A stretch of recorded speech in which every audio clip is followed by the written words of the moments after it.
Obviously, LeBron with the block, Kai with the shot over Steph Curry. Talk to us a little bit about, from your perspective of being down 3-1 in the finals and what that locker room was like, what that environment was like, and ultimately, what led to y'all coming back into that series. Man, P, it was a lot of things, man. It's never just one thing. You played for T. Lue for a long time. You know how T. Lue is, man. His demeanor, how he carries himself, his preparation. You're gonna be prepared playing for T. Lue. Like he doesn't, he's not a yeller and a screamer, but he's a player's coach. After game 2, we were in Golden State, and like I said, man, me personally, being from the Bay Area, I'm from the Bay. My family and friends are in the stand. Man, they were kicking our ass. If you go back and watch the film, Draymond was in front of our bench just talking noise. He was clowning. They were taunting our bench. Clay was in front of our bench, and I'm sitting behind the bench during the game, and I'm fuming. I'm like, I'm fuming. I'm going crazy. I'm cussing at Draymond in the second row, like nah. So when the game ended, we were walking off the floor, and I asked T. Lue, I said, Coach, you mind if I say something to the team? I can't handle this. So we get in the locker room. T. Lue was like, yeah, man, say what you need to say. Man, when I tell y'all I blacked out, I blacked out. Listen, somebody what was told said? Me, man, P, listen, somebody told me, they was like, yo, our owners were in the locker room. Somebody was like, yo, bro, you was it is. Motherfucker, bro. P, I was just so mad. Like, yo, man, we are in the NBA finals. These dudes are kicking our ass. They talking shit in front of our bench. They clowning us. They punking us. Like, no, there's no way. We're not built like that.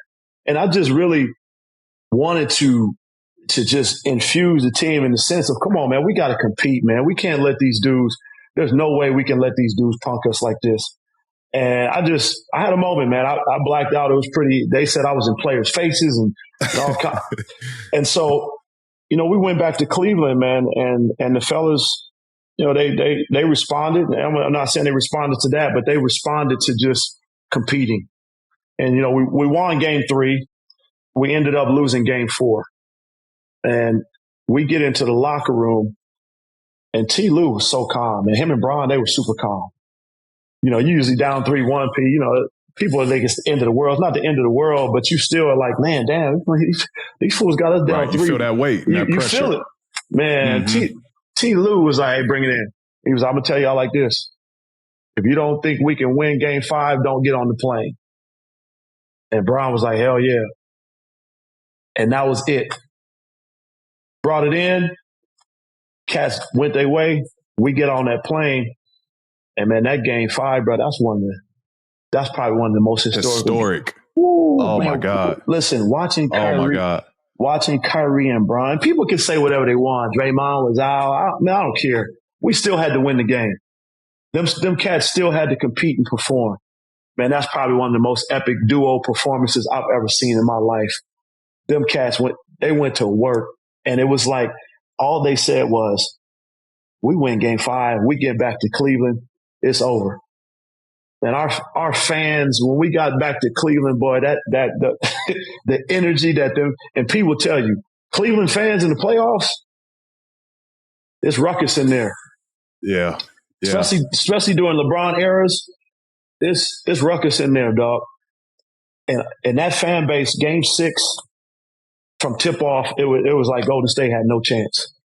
And you get to that point in the playoffs, it's just like game 7. It's just like, okay, we here. Anybody's game. It don't matter. Anybody's game.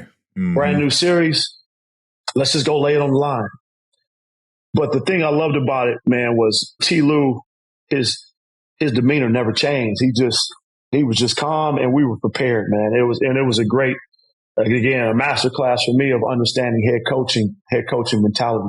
Could you sense after y'all winning and going back to Golden State for game 7, could y'all sense that, all right, the momentum it's in our favor now? Like this obviously you got to go beat them, but this is ours to win it at this point. Yeah, because you know what happened, Pete? the players, you know how it go, Pete, believe, right? The belief in a Believeland. team. Yep. Bro, just like everybody was bought in. Everyone from LeBron on down to our last player on the bench. And everybody was so locked in. It was just like, fellas, man, it's one game, 48 minutes, and we already know we can beat them on their home court.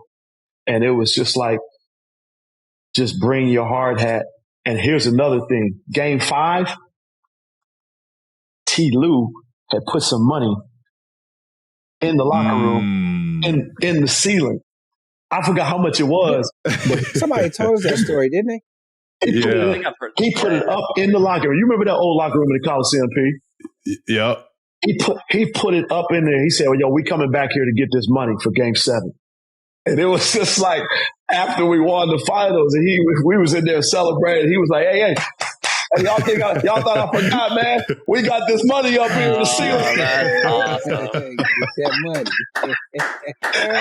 That's awesome. That is awesome. But we was in there celebrating. Man.